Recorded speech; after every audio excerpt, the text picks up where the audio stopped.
Yo, what's going on, people? It's DJ Sketch and welcome back to the channel.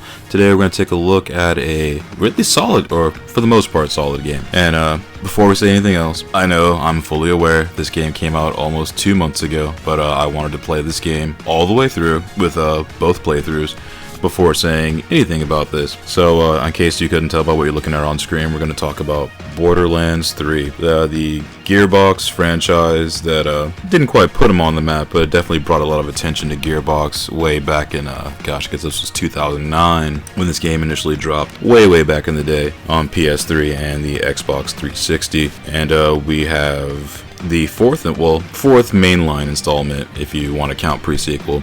We got Borderlands 3, which released back in September of this year. And in short, this game is awesome. Like, there's really no other way to say it. There are some technical things that do kind of mar the experience just a little bit, but overall, you got a pretty solid package. So let's get into it and see what makes this game what it is, and also let's see what makes this game kind of falter. There are a few missteps here, but for the most part, pretty solid. So we got 4 new Vault Hunters, and this time around, instead of just being on the planet of Pandora, you actually get to go through the entire interplanetary system, which is actually pretty fucking sweet. Our 2 main antagonists this time are I guess they're not twins, but a brother and sister duo. We got Troy and Tyrene, and I'm not going to spoil the twist with that because there actually is a little bit more to it than meets the eye, but essentially what you got here is 2 people that are 2 wannabe godlike entities that want to basically take over the entire solar system, but also in efforts to become gods, they pretty much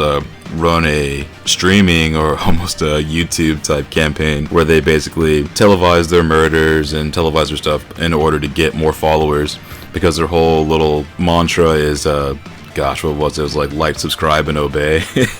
Something like that. So I mean, also it's kind of funny to see like the dichotomy they have going here as far as shining a little bit of a social commentary on social media culture, which I thought was pretty funny. But the characters themselves, like, it's going to be characters that you're going to love to hate, and you're going to see a few returning characters from past Borderlands games. I mean, some you're not going to see for obvious reasons. Again, no spoilers here. And you're going to see a few come back in this game that are going to be a very pivotal role in the newest entry with Borderlands here.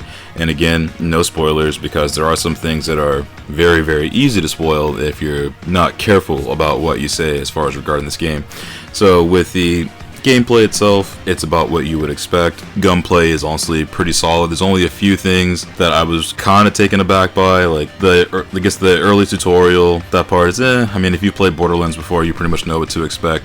But there are a few things that kind of missed the mark just a little bit as far as gameplay is concerned. I'm not sure if this is a technical issue with PS4 or the Xbox One in particular, but there is a fair amount of graphical stutter. There are going to be moments where you're going to be playing through this. Again, I'm not sure if this is only isolated to Xbox One, the PC, or PS4, or if you have to have the upgraded versions like the Xbox One X or the PS4 Pro. I'm not sure because I played this on a base Xbox One, but graphical stutter is something you're going to encounter quite a bit, unfortunately. And there's going to be a few times where I've seen it reported, this never happened to me, but you may or may not see just flat out crashes with the game, which is something based on the amount of time that this game was in development. You think that wouldn't happen, because I know there was a lot of people that playtested this, and during the beta and alpha builds that people saw at Gamescom and Eurogamer, things of that sort, most people reported that it was actually a really solid build, which for the most part it is. But that's one thing to keep in mind. The story itself, you're going to get roughly about, if you do both playthroughs, you're going to get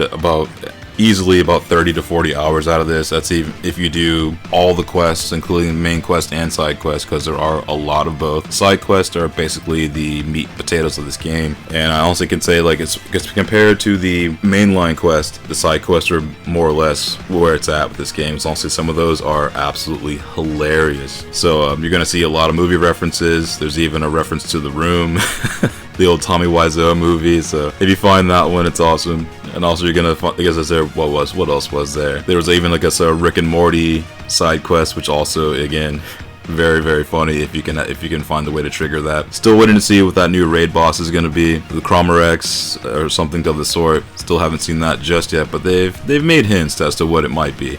but still that's yet to be discovered. And as far as the sound and audio, things of that sort, the game sounds are pretty sweet too. The actual bosses and things that you'll encounter, the boss battles are also some of the best parts of the game.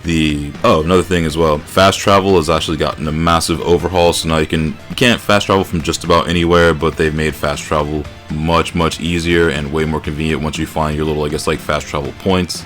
You can pretty much use those to go back and forth between just about any spot at any time, which is pretty nice. And you're going to see a lot of varied environments as well with this game as well, because the environments in this one, like, it's cool from planet to planet. Like, everything is actually drastically different, which is very cool. Just kind of imagine like Borderlands 2, like the overall layout of the map, but just spread out over several locales this time. And as far as like the loot itself, I know that's the main reason why most people play these games. The loot pretty much on point, and they're giving away shift codes all the time. If you follow like pretty much Borderlands or 2K or Gearbox, pretty much any of the three on any social media platform, they pretty much are just giving these codes away.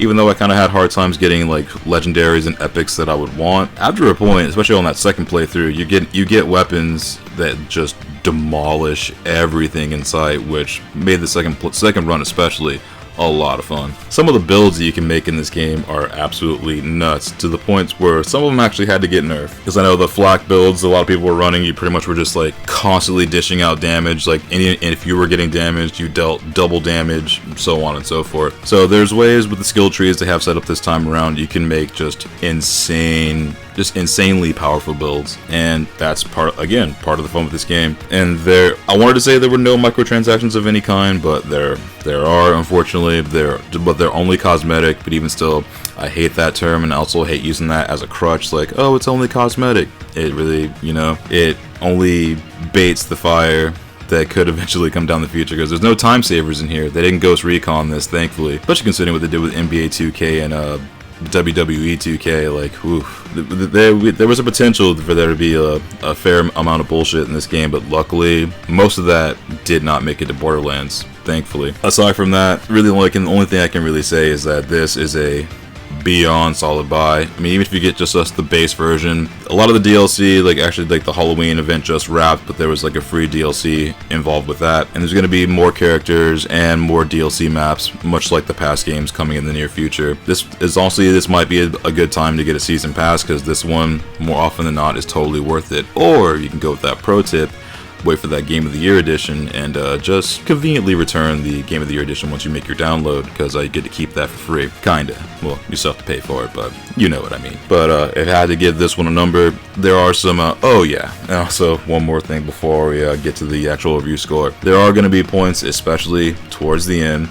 This one's not so much of a spoiler, but after the final boss fight, I did get welcomed back after a lengthy cutscene to falling through the map infinitely, to the point where I had to restart the game, but luckily it put me right back where I was, and it saved my progress. So there are some glitches. There's also an infinite slide glitch, which is honestly just kind of fun to use. Honestly, it's honestly faster than running once you figure it out. And the mantling system that you actually have, as far as like the physics in this game, as far as what your character can and can't do, pretty good. I'd say for the most part, pretty good. But oof, there are some things that are very broken still. But again, that's AAA games these days.